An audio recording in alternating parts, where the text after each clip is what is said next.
La carta natal de Jesús el Cristo. Este año 2022 tendremos la conjunción de Júpiter y Neptuno entre el grado 24 y 23 del signo de Piscis, el evento más importante de este año, que será el próximo 12 de abril del 2022. Esta conjunción astrológica ocurre un año y medio después de la gran conjunción, la gran mutación que se dio entre Júpiter y Saturno en el grado 0 de Acuario, el pasado 21 de diciembre del 2020, que dio inicio a 200 años de conjunciones de los cronocratores, los marcadores del tiempo, que son Júpiter y Saturno en signos de aire. Como si los astros nos estuvieran diciendo que para entrar a la era de Acuario tenemos que desprendernos, tenemos que tener bien comprendida la era de Piscis y sabernos cómo desapegar de esta era de Piscis, entendiendo esta conjunción de Júpiter y Neptuno en Piscis del 2022. De estos eventos astrológicos hicimos muchos videos y sobre la conjunción de este 2022 entre Júpiter y Neptuno en Piscis del 12 de abril del 2022 también hicimos un video específico que los invitamos que vayan a verlo allí a la lista de reproducción. Ahora bien, como Júpiter y Neptuno se unirán en Piscis y son los astros regentes de Piscis, pues entonces los temas asociados a este arquetipo estarán muy de moda. Volverán a darnos noticias.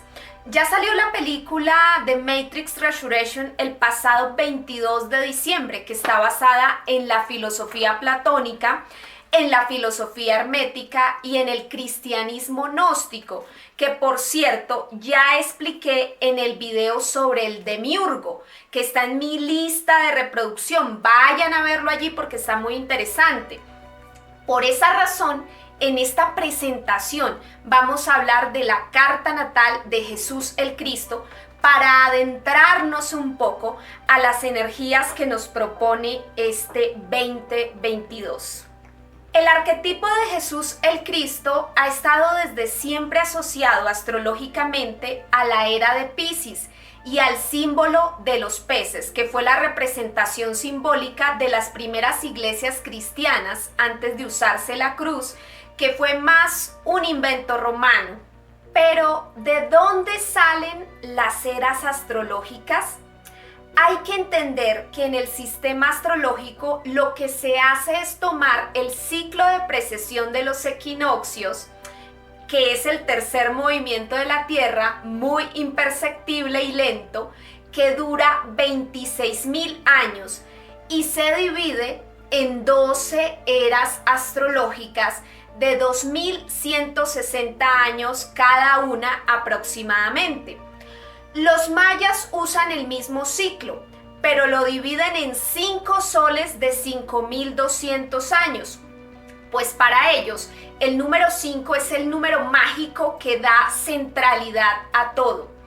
La doctrina Ayavata hindú divide este mismo ciclo en 8 yugas de 3.800 años aproximadamente cada yuga, siendo el número 8 ese número mágico para ellos. En cambio, en Occidente, el número 12 es la representación de lo que es perfecto, exacto, divino, completo.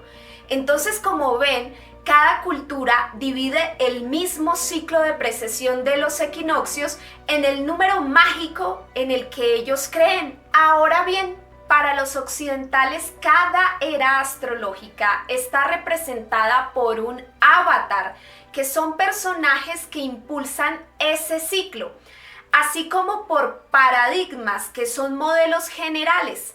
Por ejemplo, en Piscis se manejó el paradigma de la fe, del amor y el sacrificio. En la era de Acuario se manejaría entonces el paradigma de la ciencia, la tecnología y la creatividad. Pero entonces, si Jesús es el avatar de la era de Piscis, ¿cuándo nació entonces este importante personaje que le dio impulso a la civilización occidental? Todos los estudiosos del natalicio de Jesús concuerdan en que no fue el 25 de diciembre cuando celebramos la Navidad, pues esta fecha está asociada al dios persa Mitra y a la celebración del Sol Invictus, que estaban muy de moda por aquellas épocas en Roma. Esta celebración del Sol Invictus y este dios Mitra hacían referencia a la celebración de los equinoccios, al nacimiento del sol. Pero Constantino, quien fue el emperador que legalizaría la religión cristiana para todo el imperio romano, tendría que asociar o hacer ese proceso de yuxtaponer una festividad sobre otra, formando así todo un sincretismo para acomodar a la población politeísta a las nuevas leyes cristianas. Por esta razón, acordaron que el nacimiento de Jesús sería alrededor de las fiestas del equinoccio. Pero en el siglo XVII sería Johannes Kepler, astrónomo alemán, quien enunciaría una teoría donde se indicaba que la posible estrella de Belén sería la triple conjunción que hubo en el año 7 antes de nuestra era, protagonizada por Júpiter y Saturno en el signo de Piscis, presentándose esta conjunción 3 veces en ese año: el 29 de mayo, el 3 de octubre y el 4 de diciembre del año 7 antes de Cristo, un año que estaba muy cerca de las fechas donde se decretó el censo de la población por parte del Imperio Romano. El astrólogo español Demetrio Santos realizó una rigurosa investigación sobre la cual descarta que el natalicio de Jesús haya sido cerca de la tercera conjunción en diciembre, porque las temperaturas de diciembre son las más bajas para estas latitudes. Jerusalén, Israel, tienen las temperaturas más bajas en diciembre, donde los pastores no sacaban el ganado a pastar, y él tiene en cuenta los pasajes bíblicos del Evangelio de Lucas, donde los pastores estuvieron con el ganado toda la noche y se encontraron con el ángel que les anunció el nacimiento del niño Jesús en el pesebre, en un establo, a la intemperie. Pues entonces se deduce que el clima no era tan hostil y que posibilitaba que los pastores trabajaran toda la noche y que el niño hubiese podido nacer en un pesebre. Entonces Demetrio Santos descarta diciembre por el clima. Ahora bien, este astrólogo tiene en cuenta el Evangelio de Mateo, donde dice que los magos de Oriente, cuando terminaron de visitar a Herodes y partieron con sus carrozas, se han detenido en Belén porque la estrella se detiene ahí. Mateo capítulo 2. Cuando Jesús nació en Belén de Judea, en días del rey Herodes, vinieron de Oriente a Jerusalén unos magos diciendo: ¿Dónde está el rey de los judíos que ha nacido? Porque su estrella hemos visto en el oriente y hemos venido a adorarle. Oyendo esto, el rey Herodes se turbó y toda Jerusalén con él. Y convocados todos los principales sacerdotes y los escribas del pueblo, se les preguntó dónde había de nacer el Cristo. Ellos le dijeron: en Belén de Judea, porque así está escrito por el profeta. Y tú, Belén, de la tierra de Judá, no eres la más pequeña entre los príncipes de Judá, porque de ti saldrá un guiador que apacentará a mi pueblo Israel. Entonces Herodes, llamando en secreto a los magos, indagó de ellos diligentemente el tiempo de la aparición de la estrella, y enviándolos a Belén dijo: id allá y averiguad con diligencia acerca del niño, y cuando le halléis, hacédmelo saber para que yo también vaya y le adore. Ellos, habiendo oído al rey, se fueron, y he aquí la estrella que habían visto en el oriente iba delante de ellos, hasta que llegando se detuvo sobre donde estaba el niño. y al ver la estrella se regocijaron con muy grande gozo. Mateo capítulo 2. Para Demetrio Santos, ese detenerse de la estrella hace alusión al movimiento estacionario de Saturno, que se dio el 8 de julio, y de Júpiter, que se dio el 14 de julio de ese año 7 antes de nuestra era. Cuando los planetas se ponen estacionarios, es una ilusión óptica vista desde la Tierra, donde pareciera que los planetas no avanzaran, pareciera que estuvieran quietos, pero es solo una ilusión óptica, porque lo que están haciendo los planetas es dar el giro de su órbita detrás del Sol o delante del Sol, así que pareciera que no avanzaran. Ese es el movimiento estacionario, el detenerse de la estrella. Sin embargo, investigadores del misterio como J.J. Benítez consideran que la estrella de Belén era una nave espacial, un ovni de extraterrestres que iba guiando a los magos de Oriente.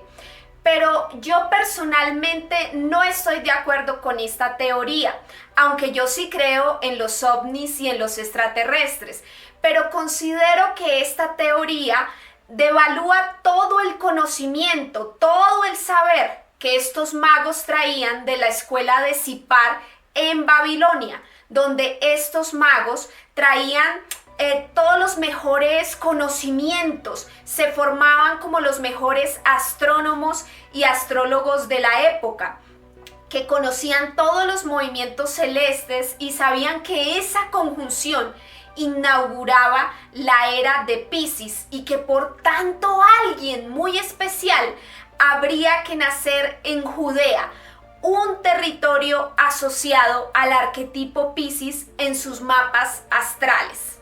Siguiendo el análisis de Demetrio Santos, los magos de Oriente habrían llegado a Belén en julio con los astros estacionarios y buscaban al niño que ya había nacido porque ellos habían visto la estrella en el oriente, en el ascendente, días atrás.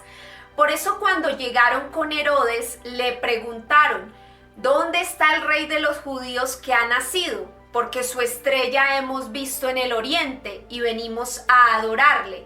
Mateo 2:2. Y si revisamos el escenario astral que antecede a julio de ese año, es únicamente a finales de febrero y comienzos de marzo cuando los astros estaban agrupados en el oriente, en el ascendente, en el signo de Piscis. Para los magos de Oriente o para la creencia de la astrología clásica de la escuela de Sipar en Babilonia, un rey o un personaje importante nace con la marca de un stellium en su ascendente, que para la época era la agrupación de 5 luminarias en un mismo signo, y eso solamente sucedió entre el 28 de febrero y el 1 de marzo, cuando Júpiter, Saturno, Venus, el Sol y la Luna estaban en Piscis, en el amanecer, en el oriente, en el ascendente. A eso le sumamos también a Urano, pero para aquellas épocas Urano no era visible con los telescopios de aquellos tiempos. Solamente es percibido ahora con los telescopios modernos, pero Urano también estaba allí como un sexto planeta luminaria acompañando todo ese stellium en Piscis. Además, Demetrio Santos encuentra este mes de marzo apropiado porque el clima, aunque es frío, ya empieza a sentirse la primavera. No es tan frío como diciembre para estas latitudes.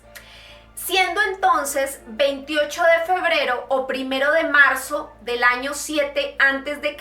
la fecha del nacimiento que propone la teoría del astrólogo español, la carta de Jesús el Cristo luciría de esta forma: Sol en Piscis, Luna en Piscis, ascendente Piscis, conjunción de Júpiter Saturno y Urano en Piscis, descendente en Virgo, con Marte y Plutón en la oposición y medio cielo en Sagitario, teniendo en cuenta que nació alrededor de las 6 de la mañana.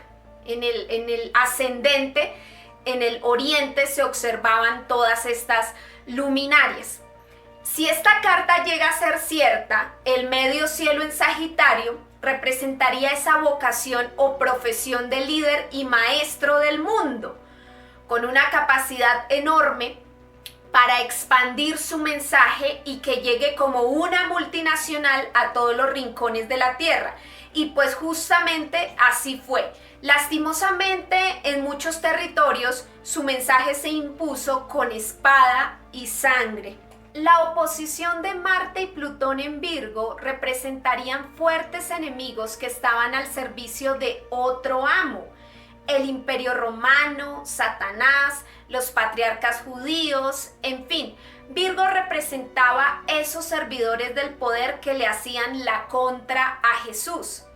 Mercurio en su casa 12 nos muestra la traición de Judas, su discípulo y compañero, pero también se puede interpretar como el plan secreto que hubo entre Jesús y Judas para que se cumpliera el destino de ser martirizado.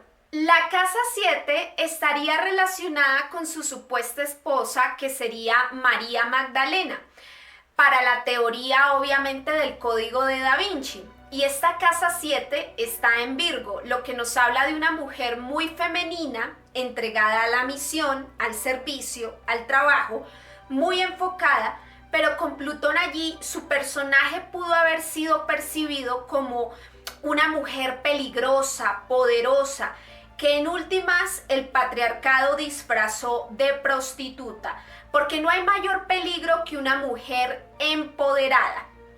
Y Virgo con Plutón allí representa un poder femenino muy fuerte. Nos habla de un feminismo bien fuerte que pudo haber tenido María Magdalena.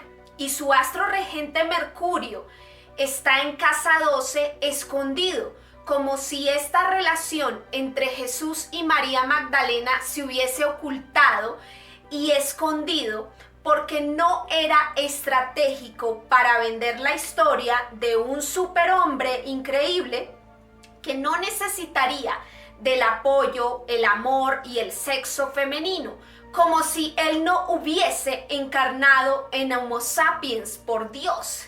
Y también es una excusa para crear todo un sistema de sacerdotes que es el Vaticano y los papas, un sistema de sacerdotes que no tienen familia, no tienen sexo, no tienen amor, no tienen esposa, siguiendo ese ejemplo ficticio que le crearon a la historia de Jesús. Entonces lo hacen de esa manera para no generar herencias, que el capital no se herede a los hijos, sino que se concentre en la organización del Vaticano. Por eso tenían que recrear toda esta historia de que Jesús no tuvo esposa y esconder a María Magdalena. Por eso en la carta natal el regente de la esposa, que es Mercurio, regente de casa 7 en Virgo, está escondido en la casa 8, en la casa 12, de los misterios y los secuestros. La casa 5 en Cáncer nos habla de los hijos con tendencia a que sean mujeres, ya que Cáncer es un signo femenino muy espiritual, regido por la luna, y se cree que Jesús tuvo dos hijas gemelas, Sara y Sofía, que se habrían mezclado con los cátaros al sur de Francia. Sin embargo, otra corriente de astrólogos no está de acuerdo con que Jesús haya nacido bajo el stellium de Piscis, porque consideran que esta concentración energética se presenta mucho más en personas desequilibradas que en personas armoniosas y equilibradas, como lo fue Jesús el Cristo. Pero los que defienden la teoría del stellium dicen que justamente Jesús el Cristo no era una persona normal y que tenía el talento para manejar esa concentración de energía que en un humano normal, en manos de un humano común y corriente, puede generar desesperanza, depresión, adicciones, suicidio, porque está en Piscis. Pero en manos de Jesús el Cristo, este poder se convertía en amor por la humanidad, en milagros increíbles, trascendencia, en perdón, compasión, fe y humanismo a todo nivel. La corriente de astrólogos que disiente de esta teoría del stellium en Piscis consideran que este personaje debió tener los planetas separados por sectores y en un mejor equilibrio. Así que muchos de ellos le apuntan al 20 o 21 de agosto del año 7 antes de nuestra era, donde tenemos el Sol en Leo, que es el poder para atraer a muchas personas, para captar masas, para ser un líder llamativo. Tenemos la Luna en Cáncer, bueno, y ese Sol en Leo, por eso también le llamaron el rey de los judíos. Esa luna en Cáncer es la necesidad de proteger a la humanidad, que seríamos sus hijos o hermanos. Mercurio en Virgo le da un afinado intelecto y Venus en Libra una belleza completamente hermosa y una estética divina. Tenemos también a Marte en Escorpión, que nos habla de un guerrero determinado, enfocado en su misión, muy decidido a lo que quiere hacer, asumiendo ese riesgo de convertirse en un Homo sapiens, en un ser humano. Cada planeta en su domicilio y la conjunción de Júpiter, Saturno y Urano estarían en Piscis. De esta carta del 21 de agosto, muchos aportan diferentes ascendentes, siendo pues el ascendente Piscis el más opcionado, dándonos esta segunda opción de carta natal para Jesús, un Sol en Leo, ascendente Piscis, y con ese medio cielo en Sagitario, que es la vocación de ser maestro y guía de muchos. Otra teoría indicaría que Jesús habría nacido cerca de la tercera conjunción que se dio el 3 de octubre. Así que por allí vendría a ser un Sol en Libra. Otros trasladan ese Sol para finales de octubre, donde el clima podría concordar un poco con las temperaturas de marzo y nos da un Sol en Escorpión. El Sol en Libra nos hablaría de un personaje que tiene el poder para traer paz, armonía, equilibrio y belleza al mundo.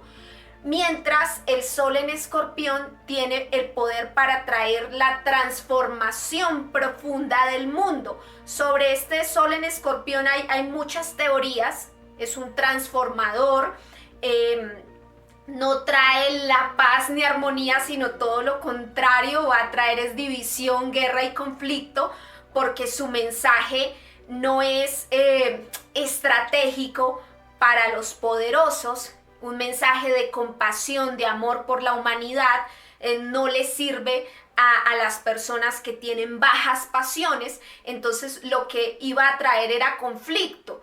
Por eso, más que Sol en Libra, lo catalogan como un Sol en Escorpión, un personaje que va a traer conflicto y división, porque su mensaje va al punto de las decisiones humanas, económicas, políticas y sociales. Entonces, como ven, todos los astrólogos y astrónomos concuerdan en que el nacimiento fue en el año 7 antes de nuestra era, con la conjunción de Júpiter y Neptuno en Piscis, pero no se ponen de acuerdo en el mes ni en la hora.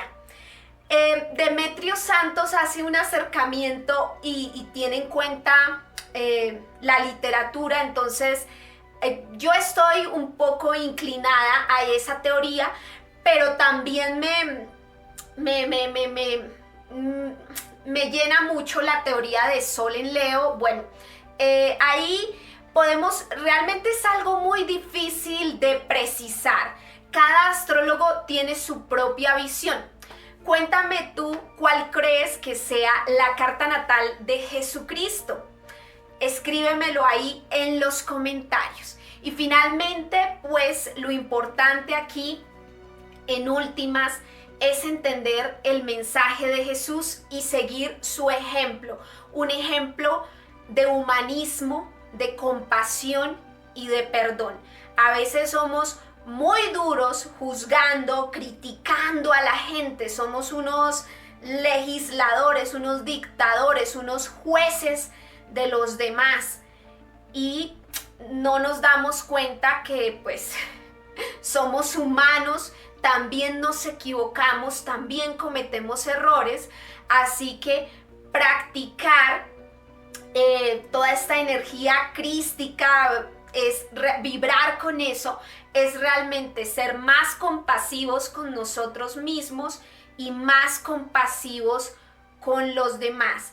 Así que este año es una invitación como a vibrar con esos aires de Jesús el Cristo, entender lo que significa la compasión por el otro, en ese sentido de que no tengo que convertirme en el mejor amigo de mis enemigos. O sea, no se trata de eso.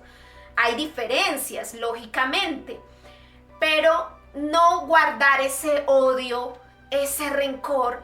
Es como entender que es un ser humano, que nuestros enemigos o las personas que no nos gustan son seres humanos que tienen virtudes y tienen defectos, y que de pronto esos defectos nos chocan, nos hieren, pero tenemos que aprender a darle la vuelta al asunto, a entender por qué esa persona actúa de esa manera.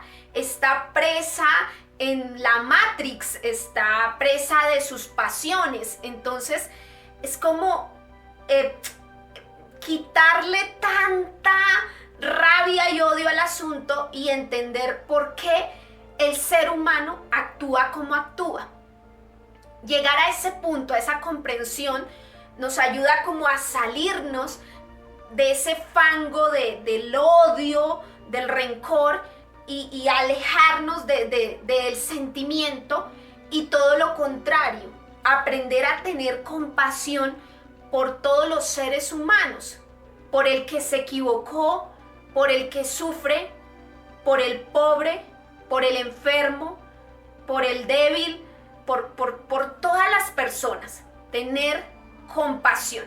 Entonces, bueno, nos quedamos finalmente con ese mensaje que dejó Cristo Jesús, un gran ejemplo para toda la humanidad en esta era de Piscis que ya se está cerrando y que vamos para la era de Acuario, como lo dice en la Biblia.